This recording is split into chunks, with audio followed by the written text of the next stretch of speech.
Lambert Mende, bonjour. Bonjour. Pourquoi cette nouvelle loi électorale est importante selon vous? 2011, nous en sommes sortis avec pas mal de contentieux, de litiges et plusieurs concertations ont eu lieu au niveau de l'opposition, de la majorité, de la société civile. Nous avons reçu moult rapports d'observateurs nationaux étrangers et nous avons décidé de pouvoir revisiter le texte pour en extraire tout ce qui a pu rendre possible ces dysfonctionnements.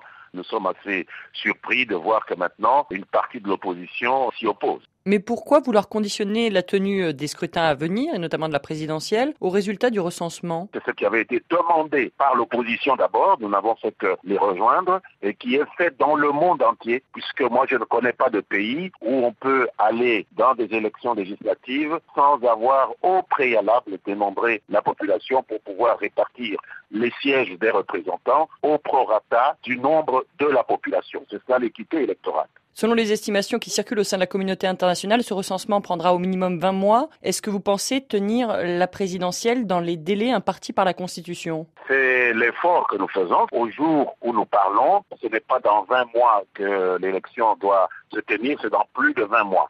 Donc c'est un débat qui, à mon avis, est plus ou moins exagéré. La Constitution prévoit que la présidentielle doit être organisée 90 jours avant la fin du mandat du président. Le deuxième et dernier mandat du chef de l'État actuel prend fin à la mi-décembre 2016. Ça vous paraît encore véritablement tenable? Non, madame, la Constitution prévoit la convocation du corps électoral par la commission électorale 90 jours avant la fin du mandat du président. Donc ça veut dire que la présidentielle pourrait se tenir en 2017? Elle peut se tenir en 2016 comme elle peut se tenir en 2017. On a déjà vu ça, aussi bien en 2006 qu'en 2011. Nous n'avons pas vu le ciel tomber sur nos têtes. Donc ça veut dire que le président pourrait avoir un mandat qui dépasserait les 5 ans? Nous avons aujourd'hui un Sénat qui a dépassé de 3 ans le mandat qui lui a été attribué. Le ciel n'est pas tombé sur nos têtes non plus. Ce que pense l'opposition, qu'il y aura glissement du calendrier électoral, vous-même, vous réalisez aujourd'hui que ce ne sera peut-être pas possible de tenir toutes les élections avant la fin 2016. Je n'ai pas dit cela. Il est possible qu'on tienne les élections avant la fin de 2016. Et c'est ce à quoi nous nous attelons. Ils sont simplement en train de dramatiser les choses. Même dans cette hypothèse-là, il n'y a pas péril dans la demeure puisque la Constitution l'a bel et bien prévu. Et nous y sommes d'ailleurs maintenant, puisqu'il n'y a aucune institution provinciale qui est encore dans son mandat. Le Sénat n'est plus dans son mandat. Pourquoi avoir voulu empêcher l'opposition de manifester dimanche et lundi son opposition à la loi électorale alors que ce droit est inscrit dans la Constitution? Il y avait quelques centaines de personnes qui voulaient se diriger vers une zone neutre. Vous savez que les palais de la République, ici comme dans plusieurs autres pays de droit, sont des zones qui sont déclarées neutres. On ne manifeste pas devant le palais du peuple, on ne manifeste pas devant l'hôtel du gouvernement. Que se passe-t-il au Katanga? Il est question du remplacement de plusieurs hauts fonctionnaires. Quelle en est la raison? Le gouvernement a estimé qu'il y avait des cas de flagrance de mauvaise gestion, des cas de corruption. On en parle depuis des années et je pense que l'aboutissement des enquêtes a poussé le président à tirer des conclusions il y a à peu près une semaine, 10 jours. Donc ce n'est pas du tout la conséquence des propos tenus par le gouverneur Moïse Katumbi en décembre, des propos qui étaient hostiles à un troisième mandat pour le président Joseph Kabila. D'abord, le président Joseph Kabila n'a jamais dit à M. Katumbi qu'il était candidat à un troisième mandat. Deuxièmement, je vous laisse libre de vos propos. Vous confirmez que Moïse Katumbi serait le responsable de ces actes de prévarication? Ce n'est pas du tout ce que ma question sous-entend, mais est-ce que vous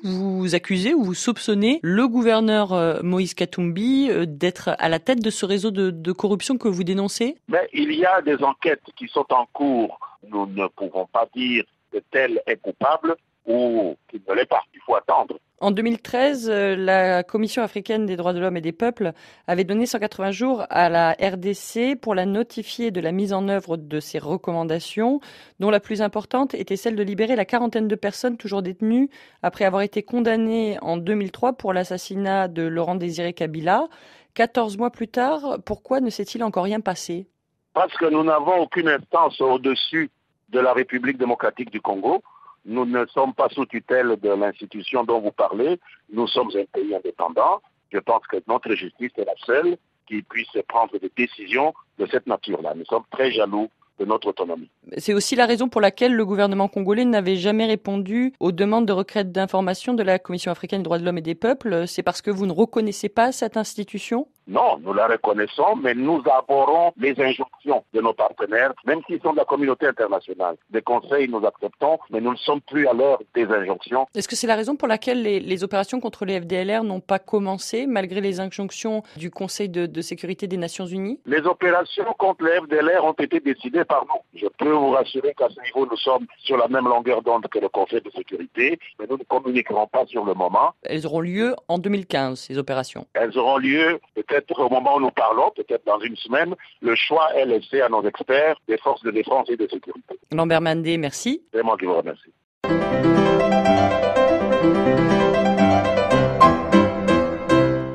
La fin de 2016, et c'est ce à quoi nous nous attelons. Ils sont simplement en train de dramatiser les choses. Même dans cette hypothèse-là, il n'y a pas péril dans la demeure, puisque la Constitution l'a bel et bien prévu, et nous y sommes d'ailleurs maintenant, puisqu'il n'y a aucune institution provinciale qui est encore dans son mandat. Le Sénat n'est plus dans son mandat. Pourquoi avoir voulu empêcher l'opposition de manifester dimanche et lundi son opposition à la loi électorale, alors que ce droit est inscrit dans la Constitution ? Il y avait quelques centaines de personnes qui voulaient se diriger vers une zone neutre. Vous savez que les palais de la République, ici comme dans plusieurs autres pays de droit, sont des zones qui sont déclarées neutres.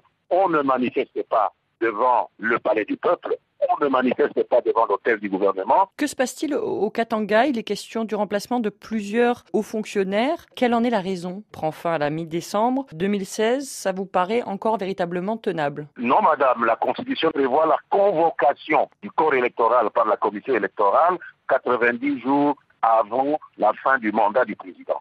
Donc ça veut dire que la présidentielle pourrait se tenir en 2017 ? Elle peut se tenir en 2016 comme elle peut se tenir en 2017. On a déjà vu ça, aussi bien en 2006 qu'en 2011. Nous n'avons pas vu le ciel tomber sur nos têtes. Donc ça veut dire que le président pourrait avoir un mandat qui dépasserait les 5 ans ? Nous avons aujourd'hui un Sénat qui a dépassé de 3 ans le mandat qui lui a été attribué. Le ciel n'est pas tombé sur nos têtes non plus. Ce que pense l'opposition, qu'il y aura glissement du calendrier électoral, vous-même, vous réalisez aujourd'hui que ce ne sera peut-être pas possible de tenir toutes les élections avant la fin 2016. Je n'ai pas dit cela. Il est possible qu'on tienne les élections avant la...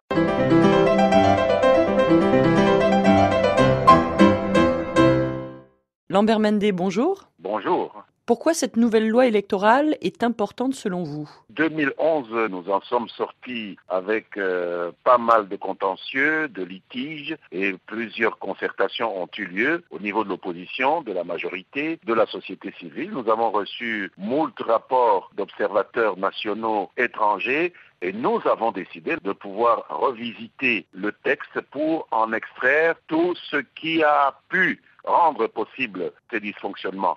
Nous sommes assez surpris de voir que maintenant, une partie de l'opposition s'y oppose. Mais pourquoi vouloir conditionner la tenue des scrutins à venir, et notamment de la présidentielle, au résultat du recensement ? C'est ce qui avait été demandé par l'opposition d'abord, nous n'avons fait que les rejoindre, et qui est fait dans le monde entier, puisque moi je ne connais pas de pays où on peut aller dans des élections législatives sans avoir au préalable dénombré la population pour pouvoir répartir les sièges des représentants au prorata du nombre de la population. C'est ça l'équité électorale. Selon les estimations qui circulent au sein de la communauté internationale, ce recensement prendra au minimum 20 mois. Est-ce que vous pensez tenir la présidentielle dans les délais impartis par la Constitution ? C'est l'effort que nous faisons. Au jour où nous parlons, ce n'est pas dans 20 mois que l'élection doit se tenir, c'est dans plus de 20 mois.